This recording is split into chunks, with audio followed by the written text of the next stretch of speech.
Pemirsa, ring sejeroni ngemit Kamtibmas mangdenis tata aman selami bulan Ramadan, nyanggra pengrauh rahina suci nyepi miwah Idul Fitri. Polres Buleleng margiang apel operasi Cipkon Agung warsa kalih tali 6 likur.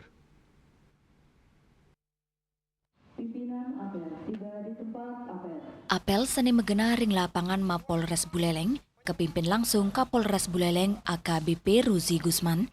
Operasi kewilayahan memurde Cipkon Agung kali tali 6 likur puniki kemargiang selami kutus raine ngawit tanggal siki kantos kutus Maret.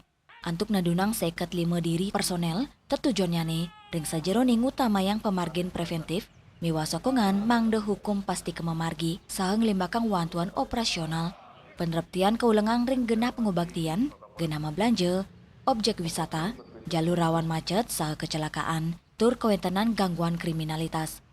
Kapolres Nugesang, makasami personel mangdane ngelaksana yang sudarma antuk profesional, nenten memuruk, tur ngicenen ayan pini becik, majeng keramane.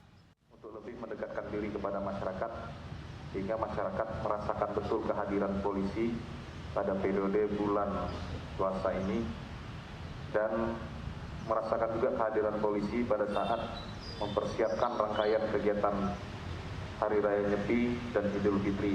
Oleh karena itu, satgas-satgas yang ada saya minta untuk melaksanakan tugas dengan sebaik-baiknya. Yasari Uli, Bali TV.